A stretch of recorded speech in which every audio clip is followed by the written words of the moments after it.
নমস্কার বন্ধুরা, সাবিত্রী রান্নাঘরে স্বাগতম। আমি আজকে বানাচ্ছি সাদা আলুর দম। রেসিপিটা একবার দেখে নিন। আমি কড়া বসিয়ে দিয়েছি, এবার দিয়ে দিচ্ছি সাদা তেল অল্প পরিমাণে। এবার কড়াটা গরম হবে। এখানে একটা বড় সাইজের পেঁয়াজ নিয়েছি, আমি কুচি নিয়েছি।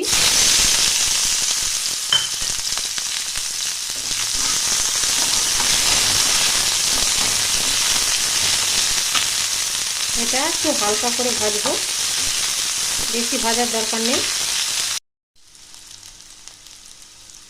একটু আদা কুচিয়ে নিয়েছি।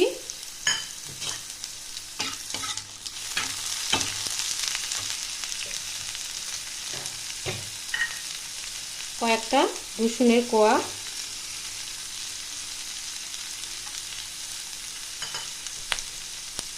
ছটা কাঁচা লঙ্কা,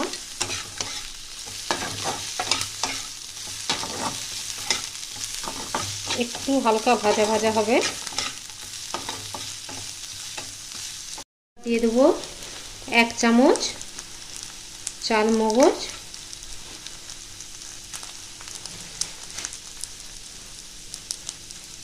1 চামচ মতন পোস্ত,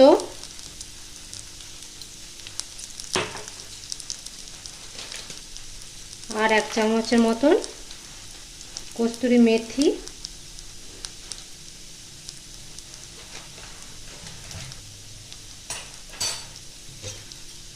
দিয়ে এটা আর একটু ভেজে নিতে হবে।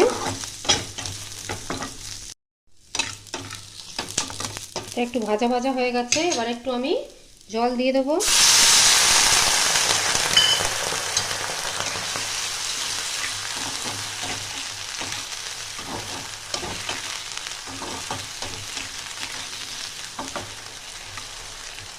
জল দিয়ে একটু ফুটিয়ে নিতে হবে।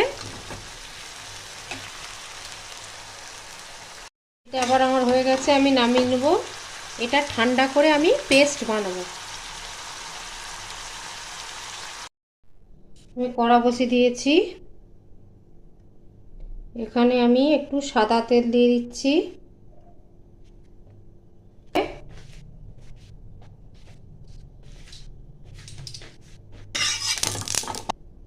500 গ্রামের মতন আমি সেদ্ধ করে রেখেছিলাম নুন দিয়ে, একটু ভেজে নেব।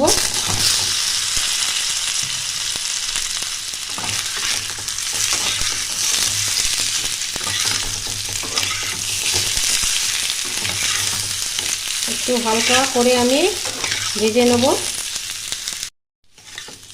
হালকা করে ভাজা গেছে, আমি এবার এটা নামিয়ে নেব। এবার এই কড়াতে আমি সাদা তেল দিয়ে দেবো।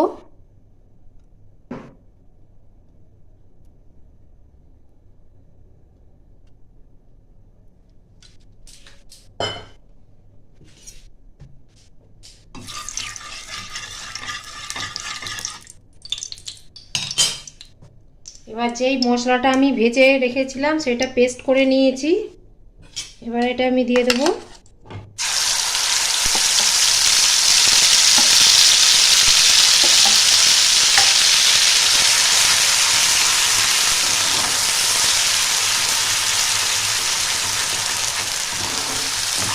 এটা মিডিয়াম টু লো ফ্লেমে এটা কষতে হবে, নাহলে নিচে লেগে যাবে।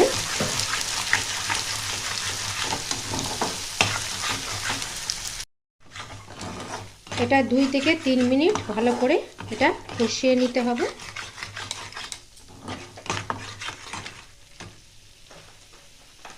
এতে দিয়ে দেবো পরিমাণ মতন লবণ, বেশি লবণ লাগবে না, আলুতে দেওয়া ছিল তাই জন্য।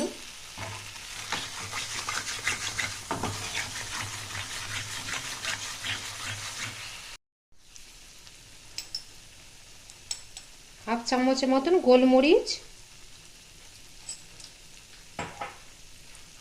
আর 2 চামচ ফেটিয়ে রাখা দই,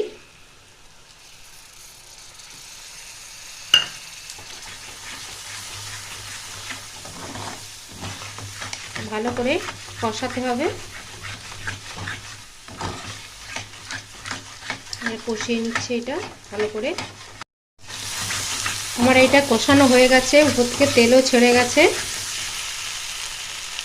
মশলা ধোয়া জলটা একটু দিয়ে দেবো।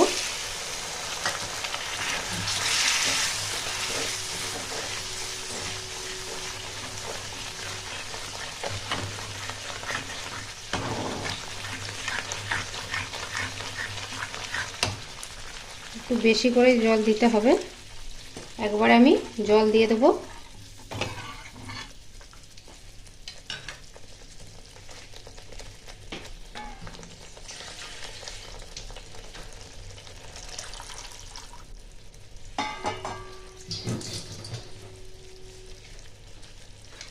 এবারে এটা একটু ভালো করে ফুটে যাবে।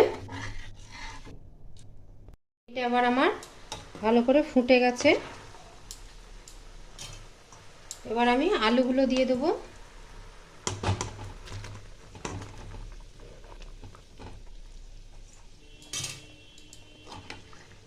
আলুগুলো 2 থেকে 3 মিনিট ভালো করে ফুটবে। এবার প্রায় হয়ে গেছে আমার। এবার উপর থেকে একটু গরম মশলা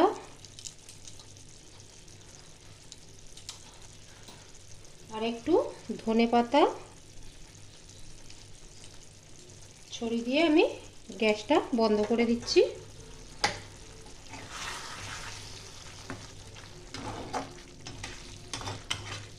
এবার এটা আমার হয়ে গেছে, আমি ঢেলে নেব।